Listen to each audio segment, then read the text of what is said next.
My name is Stephen Campolo, and I am a recovering food addict.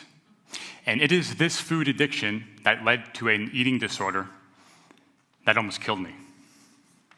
About 5 years ago, I woke up in excruciating pain at about 4 in the morning. I want you to imagine the worst stomachache you've ever had in your life, combined with the feeling of pins and needles just sticking you in the abdomen. I thought I was dying, really, really scared. So I jumped in my car and I drove myself to the hospital. As soon as I got there, they took me back and ran some tests. An ultrasound had revealed that my gallbladder was about to rupture. So they scheduled emergency surgery and my gallbladder was removed. I'll never forget when the surgeon walked into my hospital room, just as I was still waking up from the anesthesia, and he looked at me and he goes, "Mr. Campolo, I don't think you realize how lucky you are. If you would had waited just 1 or 2 more hours to come to the hospital, your gallbladder would have ruptured and you would be dead." Talk about a life-changing moment. Now, what had led to this gallbladder attack happening was the night before, I had binged on an entire jar of peanut butter, and it was just way too much for my body to handle, and it was the last straw, hence me having a gallbladder attack. Now, ultimately, what had led me to this point in my life was an all-or-nothing mentality I had developed when I started my fitness journey years ago. I believed that in order to be successful on my journey, I had to be disciplined, and that being disciplined meant being perfect. But the truth is, discipline has nothing to do with being perfect. Discipline has to do with being consistent. I was the type of guy where if I felt like I messed up and had one little cookie, then I had to eat the entire package of cookies. This is like getting one flat tire and then deciding, you know what? I think I'm going to go slash my other 3 tires. Doesn't really make much sense, right? But it was this all or nothing mentality that had gotten me to this point. Now, I have to take you way back. So I grew up on Long Island, New York, in an Italian home. For those of you who know Italians, we like to eat. And it's this love affair with food that led me to gain close to 100 pounds during my childhood years. I'm the oldest of 4 kids, but I was the only kid that had a weight problem. So I knew from a very early age, my relationship with food was very, very different from the other people. I remember going to kids' birthday parties and wondering, is there going to be enough pizza for seconds or thirds? Am I going to be able to go sneak off and get another brownie? I just always found a lot of pleasure in food from a very, very early age. Now, as I approached 14 years old, I decided, okay, it's time. I don't want to be the fat guy anymore. I was going through some hormonal changes, going through puberty, and it was time to make a change. I was tired of getting picked on, tired of getting bullied, tired of seeing all my friends go on dates with the pretty girls, so it was time to make a change. Now, this was back in 2003, so there was no YouTube, there was no social media. If Google was around, I didn't know it existed, so there was really no reliable source to get information from. So I decided to do what I had always seen in the Rocky movies. Whenever Rocky was getting ready for a fight, he would run. So I said, you know what? That's a great idea. I'm going to start running. And that's exactly what I did. Every single day, I would go for my run. I would put on my Rocky soundtrack. I would play Eye of the Tiger on repeat. And just like Forrest Gump, I was running.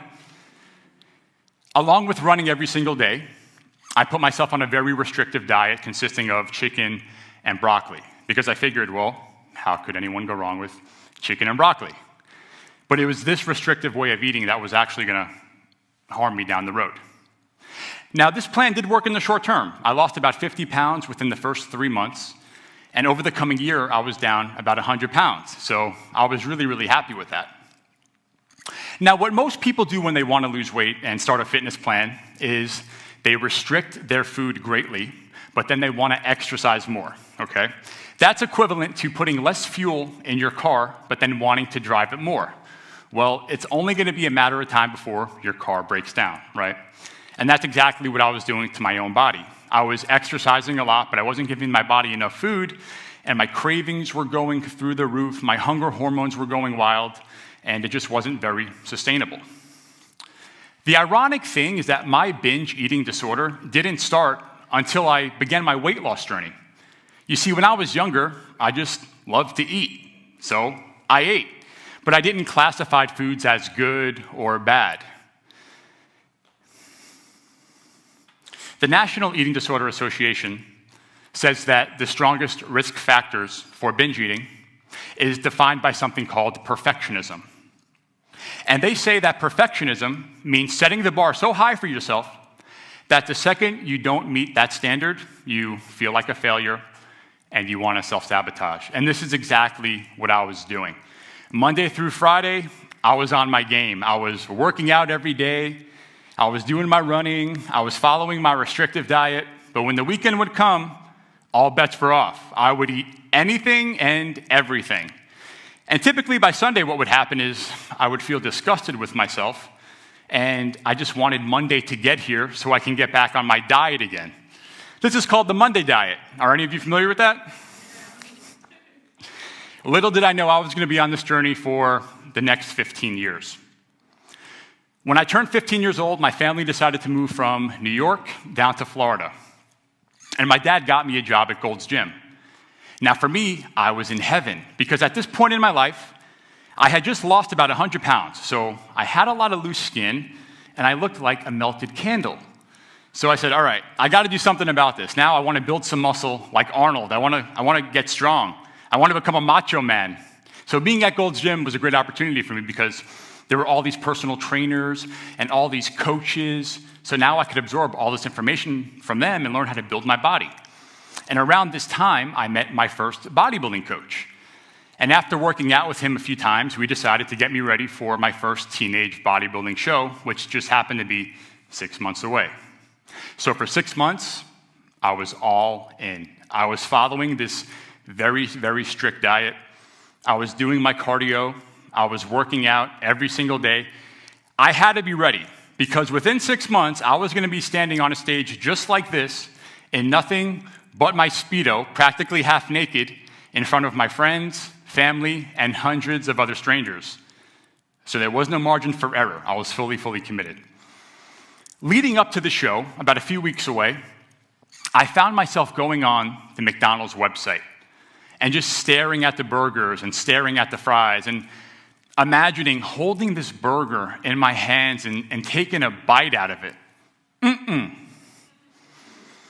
I didn't even care about the show anymore. Oddly enough, as the show got closer, I just wanted it to be over so I can go back to enjoying all of my favorite foods. And as you can imagine, that's exactly what happened. As soon as the bodybuilding show was over, I binged, and I binged really, really hard. I gained about 30 pounds within the first month of the show being over.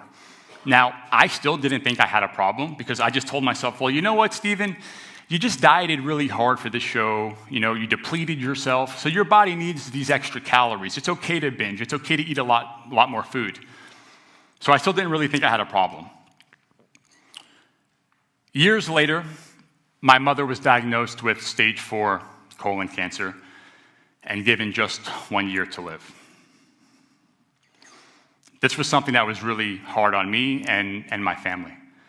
And I really didn't know how to process it. So I had done what I always did. I turned to food for comfort and as a distraction. And while my mom was sick for the next year, I binged, and I binged a lot more frequently. I remember listening to a podcast one day, and on this podcast, they were interviewing a former addict. And when they asked him, why did you continue to do the drugs and drink the alcohol when you knew that it was destroying your life? You lost your family, you were losing your career, you were losing relationships. Why did you continue to do it? And he gave one of the most honest answers I ever heard. He goes, even though I knew what I was doing was wrong, I was just looking for that little bit of happiness and that little bit of joy that the high would give me. I was looking for that little bit of happiness at the bottom of a bottle. Even though I knew I was going to regret it, even though I knew that as soon as this was over, I was going to hate myself, I was willing to sacrifice that because I wanted that little bit of joy. And I remember thinking to myself, wow, that's exactly how I feel about food. I know that when I binge, I'm doing the wrong thing. I'm fully aware of that. I know I'm going to hate myself just minutes after I eat all these cookies and raid the pantry. But I had fallen short so many times, and I had binged so many times that I was familiar with the feeling of embarrassment and discomfort and shame and guilt. It really had become the devil that I knew. Unfortunately, my mother did end up passing away, and the binging continued. At this point in my life, I knew that I had a problem and I had to get a hold of it. Especially having just lost my mom. She was only 52, and 52 years old is way, way too young. And I knew what I was doing to my own health wasn't good. On the outside, I looked fit because I was still following a very restrictive diet, and I was still working out almost every day, but I was still binging. And when I would binge, it would hurt. I knew I was hurting my health. My kidneys would hurt. My gallbladder would hurt, which ultimately had to be removed. It had come down to this all-or-nothing mentality that I had developed. I believed that in order to be perfect, I had to do everything right. And that's actually what stops people from making progress. We call this the paradox of perfection. We think that we have to be perfect with everything we do. But the truth is, perfection is just an illusion. It's something that doesn't even exist, but so many of us strive to achieve this standard of perfection. And I was the one putting all of this pressure on myself.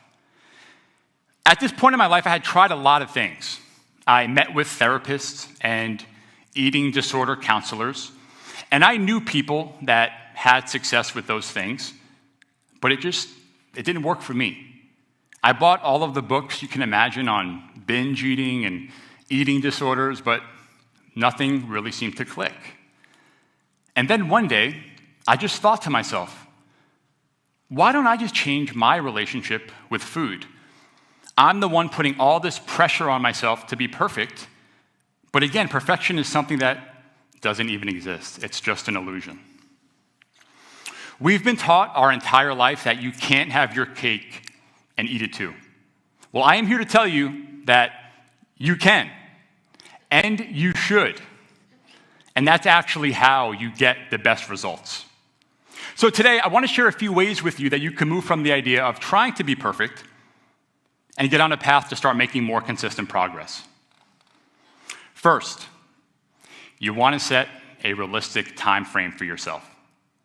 As a full-time fat loss coach, I have hundreds of conversations with people every single year. And my favorite question to ask them is, how long did it take you to gain all this weight? How long did it take you to gain 100 pounds or 50 pounds? Did it happen overnight, or was it a period of years? And of course, their answer is, well, it happened over years, right?